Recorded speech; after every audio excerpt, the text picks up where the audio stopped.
పుట్టుక నుంచి చావు వరకు, గుంతల నుంచి నాలాల వరకు ఇలా ప్రతి దాంట్లోనూ తనదైన ముద్ర వేస్తుంది జిహెచ్ఎంసీ. మరి ఇంతటి కీలకమైన జిహెచ్ఎంసీలో పాగా వేసేందుకు అన్ని పార్టీలు ప్రయత్నాలు చేస్తాయి. మరి వచ్చే ఏడాది జరగబోయే ఎన్నికలు అన్ని పార్టీలు ప్రతిష్టాత్మకంగా తీసుకోవడమే కాదు, ఎలాగైనా జిహెచ్ఎంసీ సీట్ను పట్టేయాలని చూస్తున్నాయి. జిహెచ్ఎంసీ ఎన్నికల పట్ల పార్టీల ఆలోచన విధానంపై స్పెషల్ స్టోరీ.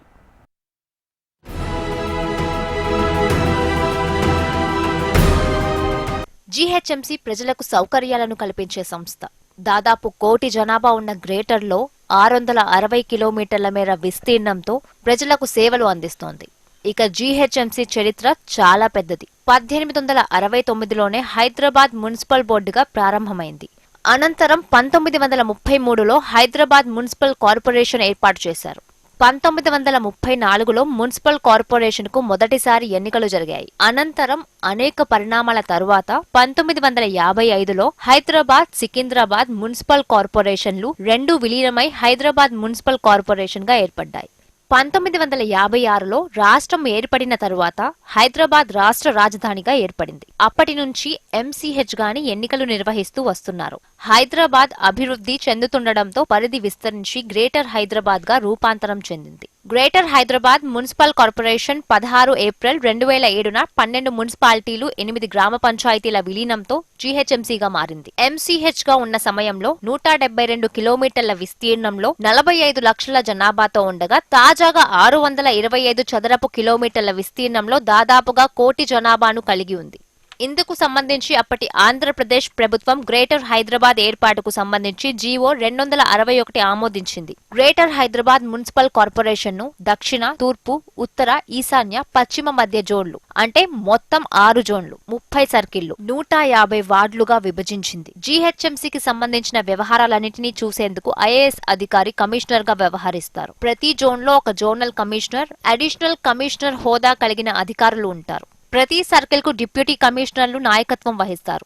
ప్రధాన కార్యాలయ స్థాయిలో engineer in chief, chief engineer, అలాగే ప్రతి జోన్ కు సూపరింటెండెంట్ ఇంజనీర్ తో కూడిన ప్రత్యేక ఇంజనీరింగ్ విభాగం కూడా ఉంటుంది. అదనపు కమిషనర్ ప్లానింగ్, ప్రధాన కార్యాలయ స్థాయిలో చీఫ్ సిటీ ప్లానర్ తో కూడా టౌన్ ప్లానింగ్ విభాగం. ప్రతి జోన్ కు ఒక సిటీ ప్లానర్ ఉంటారు. సికింద్రాబాద్ కంటోన్మెంట్ జీహెచ్ఎంసీ పరిధిలోకి రాదు. త్వరలో ఇది విలీనం జరిగే అవకాశాలు ఎక్కువగా ఉన్నాయి. జీహెచ్ఎంసీలో ఉన్న 150 వార్డులకు కార్పొరేటర్లను ప్రజలు ఎన్నుకుంటారు. వీటి ఎన్నికలు ప్రతి 5 ఏళ్లకు ఒకసారి నిర్వహిస్తారు. కార్పొరేటర్లు తమ వార్డులో మౌలిక సదుపాయాలు చూసే బాధ్యతను చూస్తుంటారు. ఇటు ప్రజలు, అటు అధికారుల మధ్య సమన్వయం చేసుకుంటూ కార్పొరేటర్లు తమ విధులను నిర్వహిస్తారు.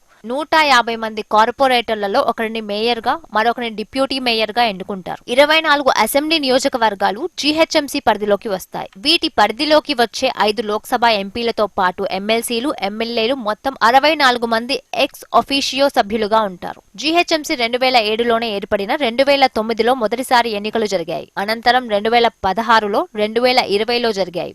2009లో కాంగ్రెస్ 52 స్థానాలను గెలుచుకోగా టీడీపీ 45, ఎంఐఎం 43, బీజేపీ 5 సీట్లు, ఇతరులు 5 సీట్లను గెలుచుకున్నారు. తెలంగాణ రాష్ట్రం ఆవిర్భవించాక మొదటిసారి 2016లో జరిగిన ఎన్నికల్లో బీఆర్ఎస్ ఏకఛత్రాధిపత్యాన్ని చూపించింది.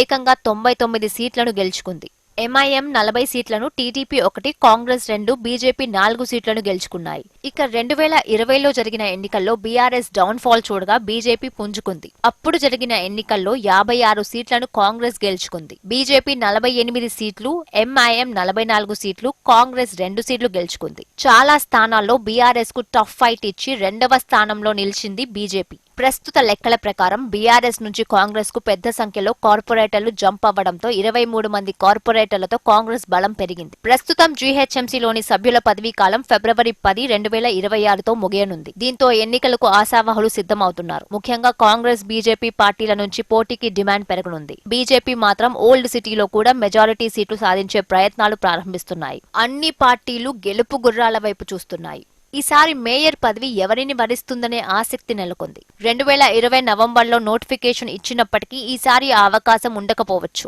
ఈసారి 2026 ఆగస్టులో ఎన్నికలు జరిగే అవకాశాలున్నట్లు తెలుస్తోంది. ఏది ఏమైనా ఈసారి గ్రేటర్ పోరు మాత్రం అన్ని పార్టీలకు ప్రతిష్టాత్మకమే. అదే సమయంలో ఎన్నికలు మాత్రం రసవత్తరంగా సాగనున్నాయి.